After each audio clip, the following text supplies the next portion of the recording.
monde, bienvenue dans ma cuisine en ce jeudi matin 11 h. Voilà, je vous donne rendez-vous pour réaliser pendant 2 lives le dessert pour la fête des mères de dimanche. Un dessert fait maison, haut en couleurs, riche en goût, différentes textures. Vous allez voir, c'est vraiment quelque chose de super sympa. Alors, pour faire notre entremets, il va falloir plusieurs accessoires aujourd'hui. On commence, comme je vous l'ai indiqué, par faire le palais gélifié à la rhubarbe et à la framboise.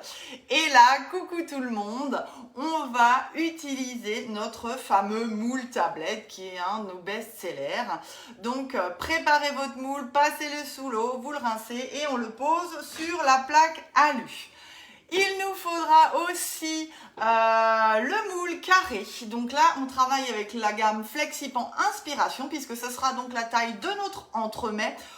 Donc facilement 8 à 10 personnes avec cet entremets. Et on va donc travailler aussi avec un tapis relief. Donc en ce moment, dans le catalogue, vous avez l'offre avec la toile palmette, mais existait déjà avec 2 autres tapis, le bulle et celui-ci, dont je ne me souviens plus du nom, mais pour celles qui l'ont, évidemment, vous pouvez l'utiliser. Donc aujourd'hui, on va faire notre biscuit, on va aussi le cuire dans notre moule carré. Et tout de suite, une petite astuce, vous allez prendre votre tapis, vous le rincez, hop, et vous allez le poser, le relief à l'intérieur du moule et on va verser notre biscuit dessus, faire cuire et vous verrez après au démoulage c'est beaucoup plus facile de sortir le biscuit et on aura juste à enlever le tapis pour avoir vraiment quelque chose de bien propre, de net et rien qui vient s'attacher au fond où vous avez un morceau qui devrait rester. Donc ça c'est important. Donc aujourd'hui voilà nos 2 étapes. Alors on commence tout de suite. On va préparer notre petite compotée de rhubarbe. Donc il nous faut une rhubarbe, donc environ 300 g de rhubarbe. Donc je travaille sur ma planche à découper. Donc vraiment une idée aussi de cadeau pour la fête des mères. Je vais venir évidemment éplucher. Donc c'est 300 g de rhubarbe brute. Et on épluche le tout et ensuite on va couper des cubes, mettre ça dans la casserole et on va faire compoter environ 5 petites minutes à couvert. Ça c'est important aussi que ce soit à couvert avec évidemment du sucre. Donc je vous ai mis les proportions sur mon post Facebook d'hier soir. J'espère que vous avez eu le temps de regarder et du coup vous pouvez très bien faire la recette avec moi aujourd'hui et bien sûr en replay pour beaucoup, je sais très bien. Alors comment ça se passe pour le replay? Je vous le rappelle, vous allez sur mon profil Facebook et vous regardez dans le fil d'actualité et du coup vous allez devoir redescendre un petit peu dans toutes les publications et vous retrouvez directement le live si vous êtes abonné Facebook et sinon sur ma chaîne YouTube, les news gourmandes de Katia, je vous le rappelle. Donc sur ma planche à découper, je vais prendre et maintenant je vais couper environ en 3 puisque là j'ai vraiment une grosse tranche et je viens simplement faire des cubes et on va mettre le tout effectivement dans ma casserole. Donc si vous avez encore des petits morceaux qui vous embêtent, c'est le moment de les enlever, voilà. Et là, vous voyez, je sors mon deuxième tiroir et hop, je peux pousser à l'intérieur. C'est vraiment super pratique cette planche. Elle est très grande.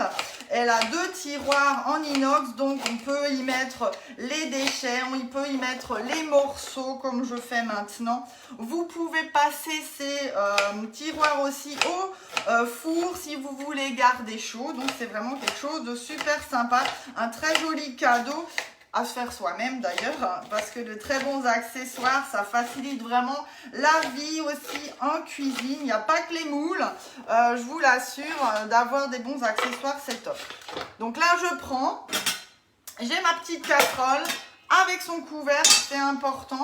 Vous mettez le tout dedans. Et puis, on va maintenant venir rajouter 150 g de sucre. Hop. Je vais mettre mon couvercle et on va faire compoter le tout pendant 5 bonnes minutes en remuant de temps en temps. Voilà un petit peu. Allez, ça je mets de côté. J'en ai plus besoin. Donc là, on va commencer par travailler notre biscuit. Et pour ce faire, j'ai besoin de mon assistant. Effectivement, là, c'est hyper pratique parce que je vais en fait peser mes poudres. On va faire un biscuit moelleux à la pistache. Et pour ce faire, eh ben, j'ai besoin de pistaches nature non salées. Donc, que voici. On a besoin de sucre glace. On a besoin de farine et on a besoin de poudre d'amande. Et tout ça, en fait, on va le mixer ensemble pour avoir vraiment une poudre bien fine. Donc, dans un blender, avec le high cooking, c'est vraiment génial parce que avec la fonction turbo, vous pouvez bien mixer. Et ça, c'est vraiment l'idéal si vous êtes des adeptes de macarons parce que on prémixe cette poudre d'amande et ce sucre glace. Et du coup, vous évitez toutes les petites bulles sur les coques. C'est hyper important. Autre chose, on va mettre dans le pichet verseur, je les ai déjà mis, 3 feuilles de gélatine que je vais maintenant mettre de l'eau froide pour vraiment bien les hydrater. Donc c'est important.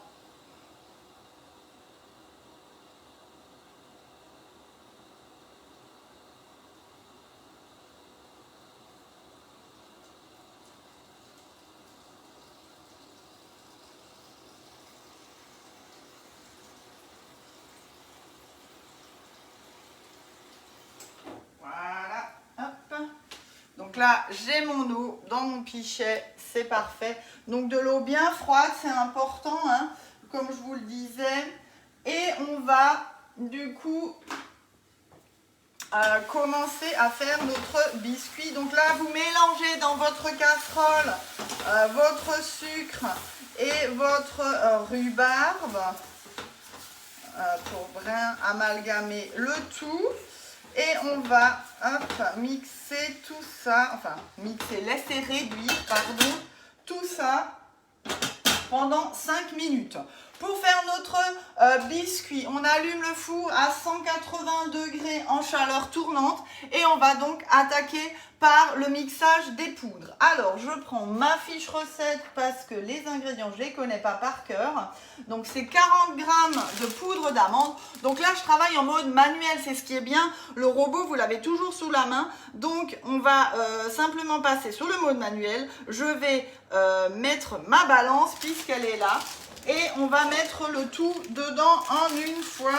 C'est hyper pratique. Je vous rappelle qu'il est toujours en offre avec une plancha en cadeau jusqu'à la fin du mois. Donc c'est jusqu'à lundi. N'hésitez pas si vous avez envie de venir le voir. Je fais d'ailleurs une démo cet après-midi à mon domicile de 15h à 16h environ autour de 3 recettes. Vous êtes vraiment les bienvenus. Il y a encore 2 places. Je ferai vraiment un plaisir de vous expliquer et de vous montrer tout ce que iCooking peut faire. Donc une plancha en cadeau, un petit cadeau spécial pour la fête des mères de ma part et bien sûr le financement en 10 fois sans frais. C'est aussi une très bonne occasion. Donc 40 g de poudre d'amande. Ensuite je continue, je rajoute mes pistaches bien évidemment, voilà. 100 g de sucre, donc là je fais simplement la tare, 100 g de sucre glace, hop, on y va. Ensuite on met 40 g de farine et on va mixer le tout. Et je vais vous donner une petite astuce pour celles qui ont déjà le robot. Ce qui est vraiment super pratique, c'est le panier inox. Voilà, hop, je fais ma tare et je rajoute mes 40 g de farine. Voilà, on y est. On va débarrasser le plan de travail. Et là, je vous montre. Donc, on a tout à l'intérieur du bol. C'est un bol en inox, 2 litres, hyper pratique. Pourquoi je le mets dedans? Comme ça, ma préparation ne va pas sauter dans le bol et je vais avoir vraiment un mixage très fin. Alors, je ferme et là, je vais appuyer sur turbo. Et vous entendez.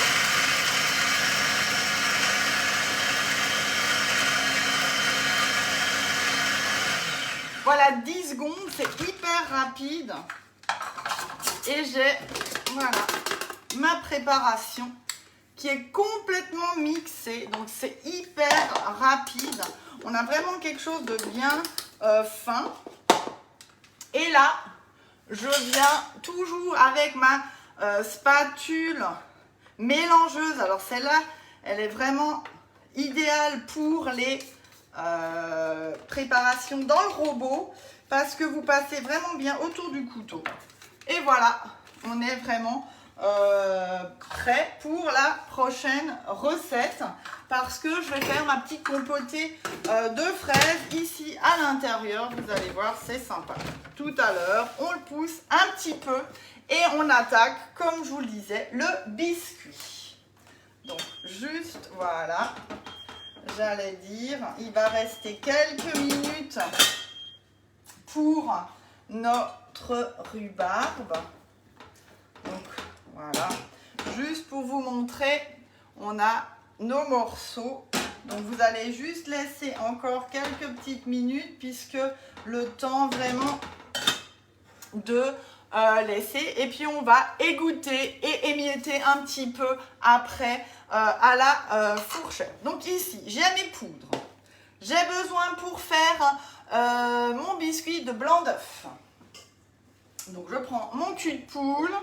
Je prends mes blancs d'œufs et devinez, bah voilà, ils ont 3 semaines au moins. En fait, je compte même plus, puisque grâce à Be-Save, vous pouvez vraiment les garder jusqu'à 2 mois sans aucun souci. La seule chose qu'il nous faut maintenant, c'est une balance. Donc, je vais venir peser. C'est environ 110 grammes pour mes 3 œufs. Donc, on y va, on pèse. Voilà.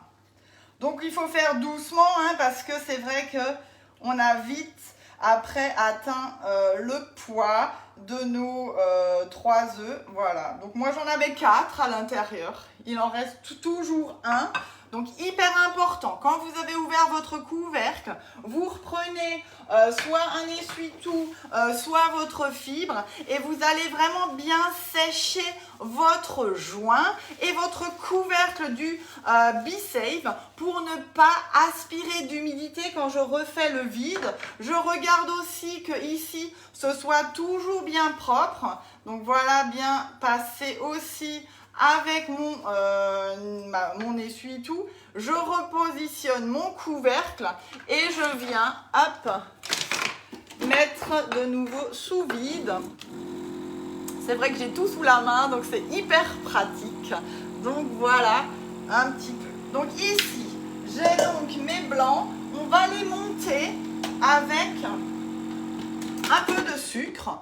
Donc là, il nous faut 30 g de sucre. Donc là, on travaille au batteur. Dès que ça commence un peu à mousser, je vais rajouter un peu de sucre et je vais aussi augmenter la vitesse. Et maintenant, on va vraiment faire des blancs bien serrés.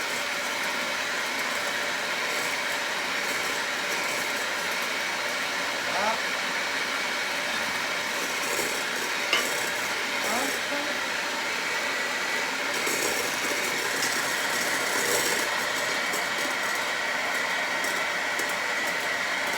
Donc je vous rappelle, hein, pas besoin de partir dans tous les sens, on reste au milieu, on positionne. N'hésitez pas si vous avez des questions, là j'ai le temps de les lire, puisqu'il faut que mes blancs montent, voilà.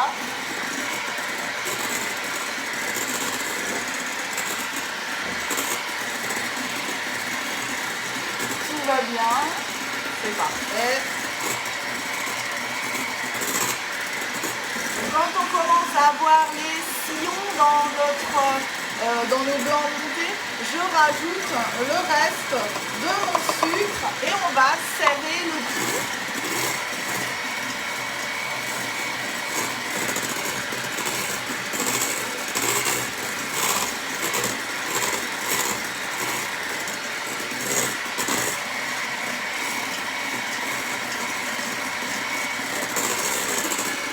Voilà, vous avez vraiment des très beaux blancs montés avec le bec d'oiseau.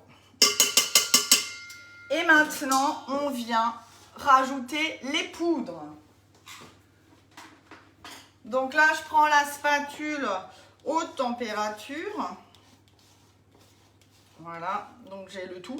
Alors si vous voulez que votre biscuit soit un peu plus vert, hein, puisque c'est vrai que la pistache, elle va pas donner une couleur très peps, vous pouvez rajouter un peu de colorant alimentaire. Hein. Ça ne changera pas le goût, mais ça donnera vraiment une couleur un peu plus foncée et donc plus vers ce côté pistache. Donc là, on met les poudres en 2-3 fois, même 4. On va bien lever. Donc là, j'utilise la spatule haute température parce qu'elle est vraiment bien large et je peux bien soulever mes blancs sans les casser. C'est important, hein. Voilà.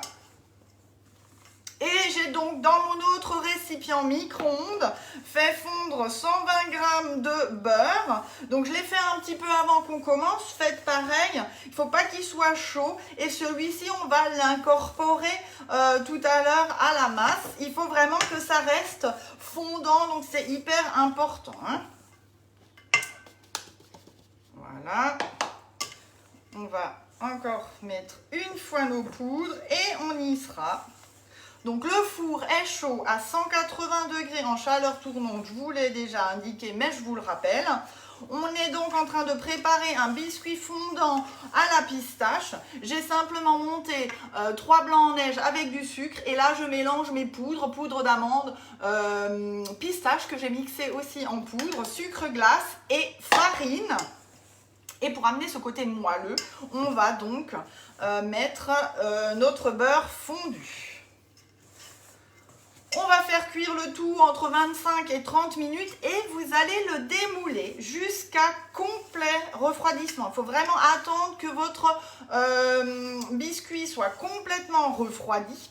Et du coup, une fois refroidi, vous allez l'emballer dans le film alimentaire et on va l'utiliser demain lors du montage. Et vous verrez, ça restera quand même un super biscuit vraiment bien moelleux. Donc ces entremets montés avec des tapis relief, souvent c'est vrai, on le fait en étapes.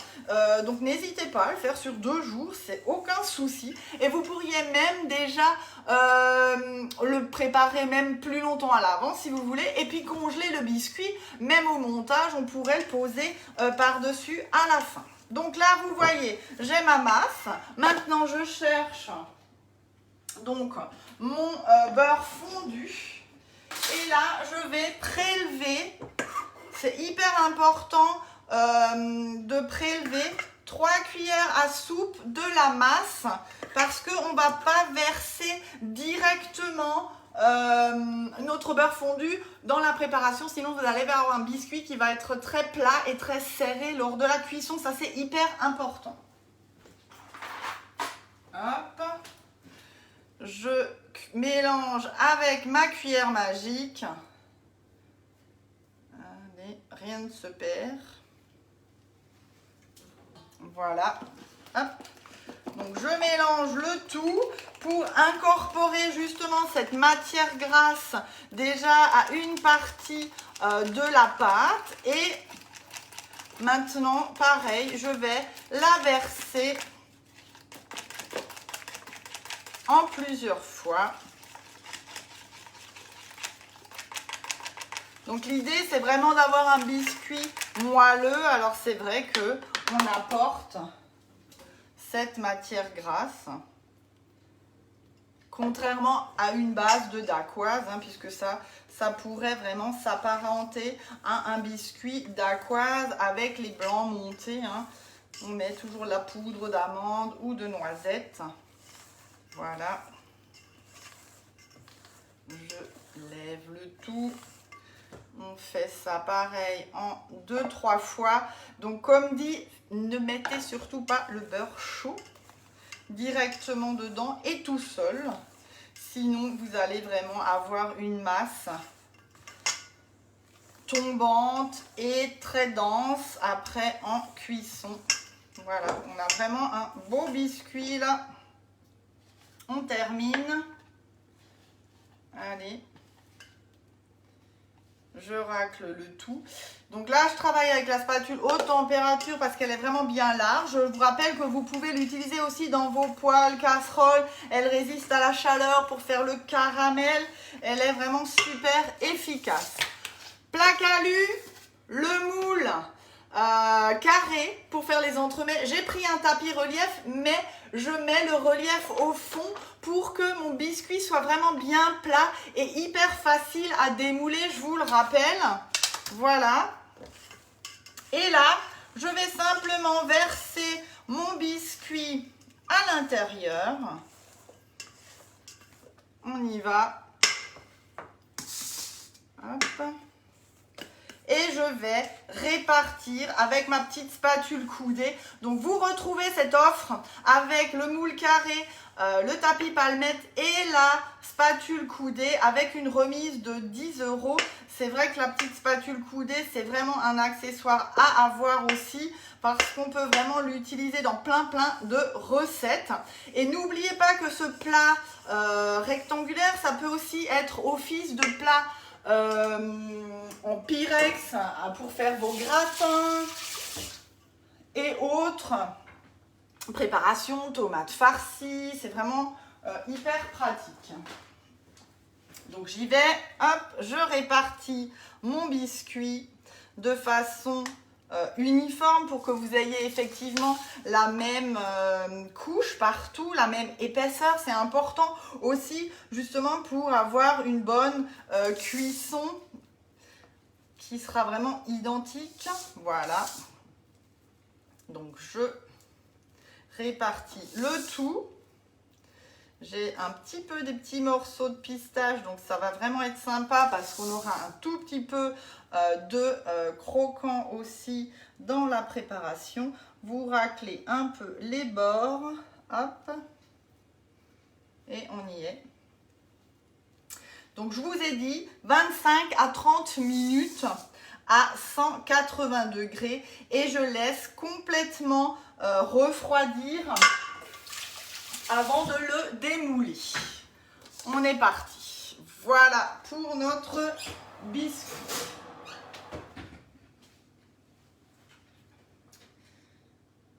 Alors, 20 à 25 minutes, pardon, je me suis un peu trompée. Ensuite, on va continuer avec notre petit palais gélifié de rhubarbe et fraises.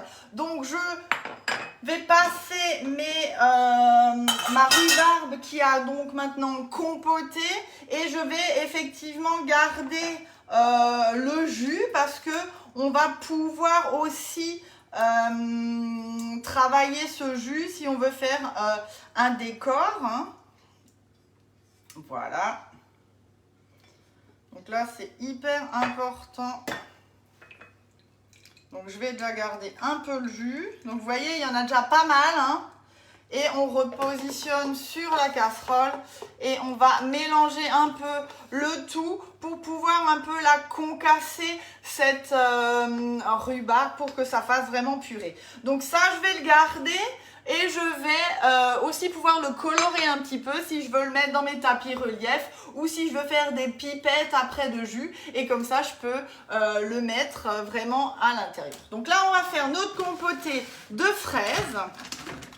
Donc je reprends mon bol, je vais juste le rincer un petit peu pour qu'il n'y ait pas le côté sucré et amande de nos...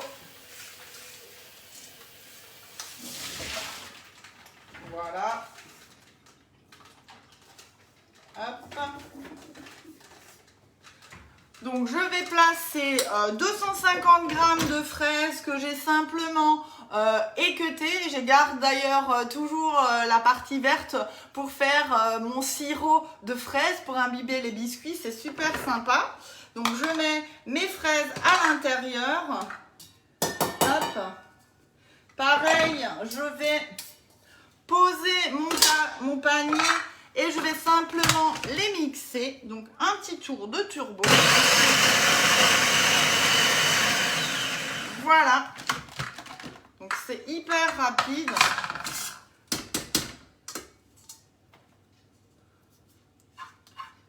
Voilà, donc là on racle le tout.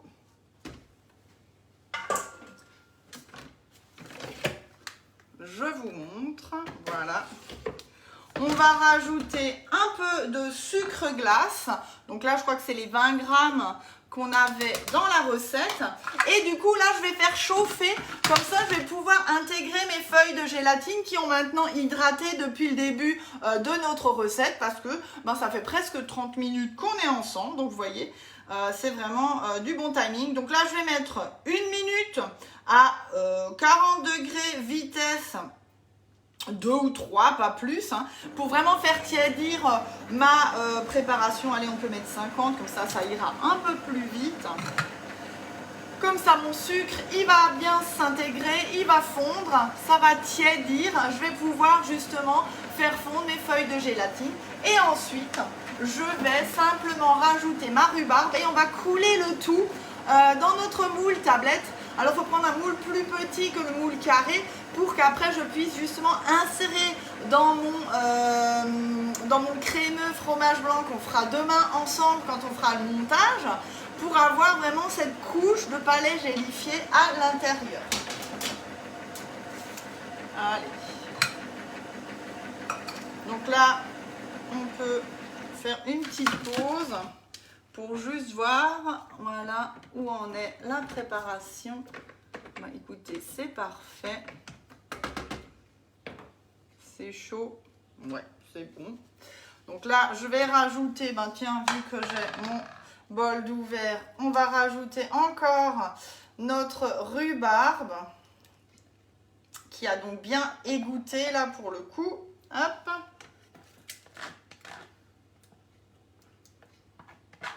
Et je vais mélanger tout ça ensemble. Allez. Donc là, je fais simplement démarrer en vitesse 3. Ça me permet de mélanger. J'égoutte mes feuilles. Donc 3 feuilles de 2 grammes. C'est important. Hop. Et je viens aller les jeter sur mon couteau. On va passer en vitesse 4 quelques secondes. Allez, pas plus, j'arrête. Et c'est terminé. Donc c'est hyper rapide. Et vous avez votre compoté de fraises et de rhubarbe qui va être prête. Je vais pousser un peu tout ça pour faire de la place. Et on va donc venir utiliser notre moule tablette et je verse le tout. Voilà.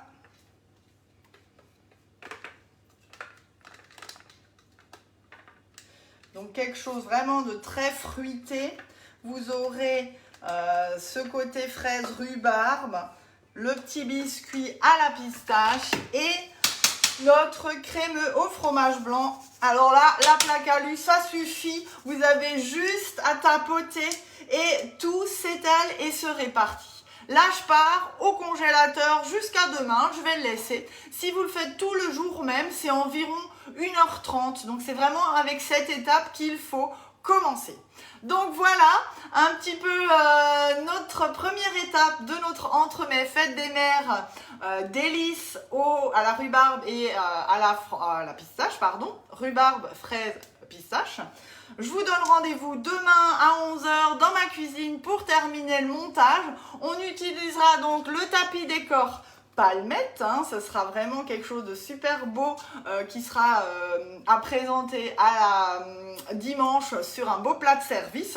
Donc pour moi qui ne suis pas une spécialiste des décos, je trouve que ça c'est vraiment un super compromis d'utiliser des tapis relief et vous aurez vraiment un dessert très sympa à proposer à vos mamans, à vous-même, parce qu'il n'y a pas de mal à se faire du bien. En tout cas, merci. Je vous donne rendez-vous demain à 11 h dans ma cuisine. Je vous souhaite une très belle journée. N'hésitez pas, si vous avez envie de venir me voir cet après-midi de 15 h à 16 h autour du high cooking. Je fais 3 recettes pour vous montrer ce super assistant culinaire. Bisous et à demain!